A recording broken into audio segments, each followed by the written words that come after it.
He lost his eye protecting his zombie daughter from the survivors of the end of the world. Hello all.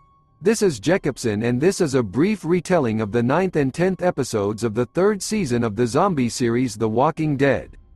You can see the previous episodes at the links in the video description. Thank you so much for participating and for the 1,100 subscribers. Hopefully we'll keep it up and by the next video we'll have 1,200 subscribers. Once this video gets 100 likes, I will release the next installment. Enjoy watching it. In the arena, the governor declares that Merle and Daryl will fight to the death. Andrea begs the governor to stop, but he insists it's out of his hands and up to the crowd. Merle kicks Daryl down. Some of the Woodbury guards bring in walkers, and Merle tells Daryl to follow his lead. Merle states he will get him and Daryl out. Rick and Maggie fire into the crowd. Rick throws a gas grenade, flooding the whole arena with smoke. The group rescues Merle and Daryl, killing Haley in the process. Merle kicks down a fence and guides the group away from Woodbury. A walker finds its way to the breach in the fence and enters the town, with more walkers later following. Later, Rick and the group rendezvous with Glenn and Michonne at the car where they last parked it. Glenn raises his gun at the sight of Merle and Michonne brings out her katana. Merle laughs off the threat and informs Michonne that Andrea is sleeping with the governor. The group is shocked to learn Andrea is alive and well in Woodbury. Back at the prison, Herschel dresses Alan's wound as Tyrese makes plans to bury Donna outside. Herschel warns Tyrese that others in his group may be less accepting of newcomers. I wouldn't get too comfortable here, he says to Tyrese's group. Carl then locks the door. Meanwhile, Rick, Glenn, and Maggie refuse to let Merle accompany them back to the prison. Don't ask me to leave him. I already did that once, Daryl says. Realizing they're at an impasse, Daryl parts ways with the group and disappears into the forest with Merle. Rick warns Michonne they'll tend to her injuries at the prison, but after that, she's gone. Tyrese and his group carry Donna's body outside for a burial. Ben and Alan suggest ambushing Carl and Carol, who are standing guard nearby, but Tyrese and Sasha shoot down the idea. These are good people, Tyrese says. Beth and Axel bring out shovels, and Tyrese and Sasha quickly grab the shovels, so Alan and Ben do not get them. On their way back to the prison, Rick and the others push a truck from the middle of the road. Glenn opens a car door to get the brake. A walker jumps out at him and he proceeds to smash in the skull of the walker with his boot. Glenn then turns his rage on Rick for not killing the governor. Do you know what he did to her? He shouts, referring to Maggie, after yelling, leave it alone. At Glenn, Maggie calms the situation down by saying they can deal with it back at the prison. Back in Woodbury, Andrea tells Milton that 9 were injured in the attack. She informs Milton that Dr. Stevens is tending to their injuries. Andrea then asks about the governor. Milton reports that the governor's condition is unstable and won't open his apartment door, under the excuse that he is working on something. Nearby, Martinez and other Woodbury guards threaten residents who are trying to leave the town. As Andrea tries to calm everyone down, a walker mauls Richard, a Woodbury resident, down the street. Help him. Somebody, please, Karen pleads. The governor emerges from his apartment, walks over to the infected Richard, and shoots him in the head. The governor then walks back inside as if nothing had happened. Carol and Carl are discussing how quiet it is, and how they would love to hear a sound like a jumbo jet. They also have a heartfelt conversation about Lori. Carol and Carl then open and close the gates as Rick and the others have returned to the prison. Carol is crestfallen when she learns that Daryl left with Merle. Carl then asks about Oscar, and Rick just says, no. In the governor's apartment, Andrea urges him to reassure the residents. I'm through holding their hands, the governor says as he loads the guns. We're at war. Andrea asks what Daryl was doing in Woodbury, and the governor confesses he was holding Glenn and Maggie. Why didn't you tell me they were here? Andrea asks. You're just a visitor here, the governor replies coldly. At the prison, Rick walks through the common room but ignores Tyrese's group. When he's ready, let me do the talking, Tyrese tells Alan, Sasha and Ben.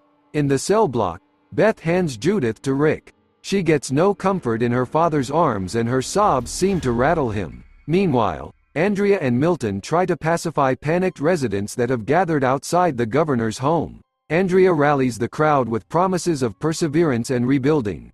Years from now, when they write about this plague in the history books, they will write about Woodbury, she says. The crowd murmurs in agreement as the governor watches from his window. Back at the prison, Herschel dresses Glenn's wounds and observes tension between Glenn and Maggie. He urges both Glenn and Maggie to share their feelings. Herschel then checks on Maggie. "Don't disappear on me," he later tells her, and then they hug. That night, Herschel tells Rick that Michonne won't be well enough to travel for another couple of days. The group agrees that the governor will retaliate against them, and Carol predicts they'll be highly outnumbered and outgunned. With Daryl gone and Oscar dead, Herschel mentions that they could use some reinforcements, referring to Tyrese and his group. Rick finally meets with Tyrese, who insists his group can help defend the prison and that they will do anything to contribute. Rick refuses at first. "I can't be responsible," he claims, but is on the verge of reconsidering when he hallucinates a vision of Lori on the catwalk in a sunlit white dress, her face covered in the shadows. "What do you want from me?" Rick screams, waving his gun. "I can't help you. Get out." Unsure who Rick is screaming at, Tyrese's group starts to back away and Glenn orders them outside, rushing them before Rick hurts someone. Everyone stares at Rick as he frantically paces the common room. From the prison catwalk, Rick spots a woman in a wedding dress standing by the graves. When he approaches, she disappears and reappears outside the fence. He rushes through the gate and sees that it's Lori. She cradles his face. Michonne watches from the distance in confusion as Rick stands outside the fence, alone, gesturing to the air. In Woodbury, the governor, admiring her speech to the people of Woodbury, asks Andrea to take over. "I'm not fit to lead these people," he says. "But you are." Meanwhile, Daryl and Merle bicker in the forest. Daryl pines for life back at the prison, but Merle predicts that the governor has slaughtered everyone there. Glenn makes an executive decision to fortify the prison against the governor, despite Herschel's suggestion that they flee. Glenn enlists Carl to help investigate where Tyrese and his group found their way inside. The governor visits Milton in his lab while Milton is relaxing. He asks if he can still count on Milton's allegiance. Milton reassures the governor, who then asks him to keep tabs on Andrea, as he is not sure where her loyalty lies. Later, Andrea asks Milton for the governor's whereabouts. Milton dodges her questions, but raises her suspicions. Back at the prison, Glenn and Carl inform the group that the boiler room is overrun with walkers again. Herschel again advises a retreat, but Glenn ignores him and says he and Maggie will go to the far side of the prison to look for the breach. Glenn finds Maggie alone in her cell. He insists they talk about her encounter with the governor and asks if she was raped. She snaps at him before telling the details of what happened. Glenn reaches out to her, but she shoves him away, asking if he feels better now that he knows the full story. On the catwalk, Carol and Axel reinforce a fence. Axel tells Carol he was initially sent to prison for robbing a gas station with a toy gun in his pocket. He bonds with Carol as she shows him how to use a real one. Meanwhile, Merle and Daryl encounter a Mexican family of survivors under attack by walkers. Daryl immediately goes to their rescue, killing walkers with his crossbow and knife. Merle stands by and watches. When all the walkers are dead, Merle aims his gun at the father and begins rooting through their car, where the mother and a baby are both bawling from a close encounter with a walker. Daryl points his crossbow at Merle and instructs the family to drive away, then stalks off, leaving Merle alone. Merle follows Daryl into the forest and scolds him for risking his life to help strangers. They grapple and Daryl's shirt rips, revealing childhood scars from their father's beatings, much to his horror. "I didn't know," Merle says apologetically and tells Daryl that he left home because of how he was abused and would have killed their father. Daryl stalks away, telling Merle that he's going back where he belongs. Merle complains that he can't follow him to the prison because he tried to kill Michonne and Glenn. Outside of the prison, Herschel tries to stop Glenn from going off on his own. "This rage of yours," Herschel says, "it's gonna get you killed." Glenn ignores him and drives off. Herschel calls to a disoriented Rick from the prison fence.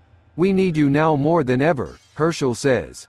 Rick confesses that he's been seeing Lori. "I know it's not really her," but there's got to be a reason, he says, walking back into the forest. In the courtyard, Carol and Axel chat. Suddenly, a bullet hits Axel in the head, killing him instantly. The governor, stationed at the tree line, lowers his stare. August A1. Rick's group runs for cover as the governor and his men attack. Rick is hiding outside of the prison under a bridge. Herschel is ducking underneath the brush near the gates.